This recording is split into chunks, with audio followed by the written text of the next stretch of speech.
guys, how's it going? Tezzy Faye here, and welcome to another episode of The Secret Life of Hijabis, where I take you under my scarf and into my head. In today's video, I would like to address something that a lot of people fail to understand, and I've actually kind of covered this topic in another video called 3 Misconceptions About Hijabis. A friend of mine told me about a time when a little kid went up to her mom and asked, "Are you a nun?" So to answer that question, no, we are not nuns, and we are not the Islamic versions of nuns. It is possible that a Muslim woman chooses to wear this because she's at a certain spiritual level, but this doesn't determine where a person is in their faith. Just because a woman wears this doesn't mean that she has completely devoted her life to Islam and studying Islam and being the best Muslim. That's not always the case, and I feel like that is a misconception people have. They think that by putting this on we've taken some sort of like vow or something. I started wearing this at the age of 12, and to say that I was at this really high level of spirituality at that age, obviously not.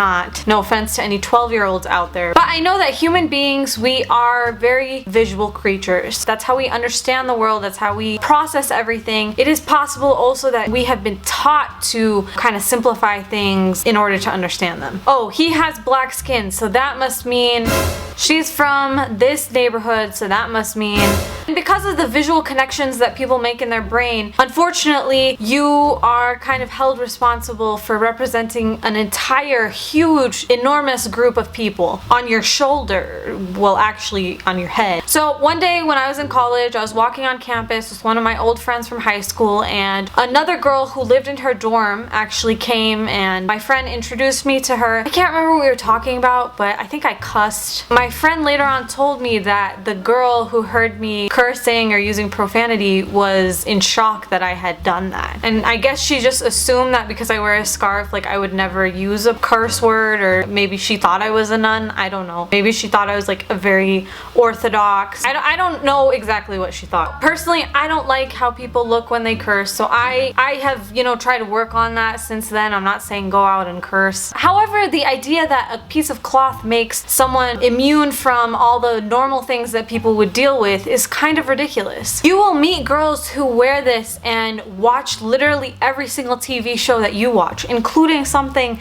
as risque as like Game of Thrones. There are girls who wear this who listen to hardcore metal. There are girls who wear this who listen to albums with a parental advisory notice on it. It's amazing how an article of clothing can make people forget that you are a human being. Whether that's the violent bigot or the people in your community who make you feel like crap about every mistake that you make simply because of the fact that you wear this. I'm not an angel. Putting this on doesn't make me an angel. I'm trying to be the best version of myself, just like everybody else. It just so happens that I have this on my head and it's so visual, and it's such a visual representation of my beliefs. Consequently, I have to deal with this kind of stuff. Now, I've made some not so great decisions, you know. I've had things that I probably regret. But something that I've heard a lot throughout my life that really irritates me is... But you wear hijab, so... Wearing hijab doesn't make something more haram for me than it does for anybody else. Wearing hijab doesn't hold me more responsible to, you know, portray my religion and be a good example than it does someone who's not. I encourage you, if you are Muslim and you're part of the Muslim community,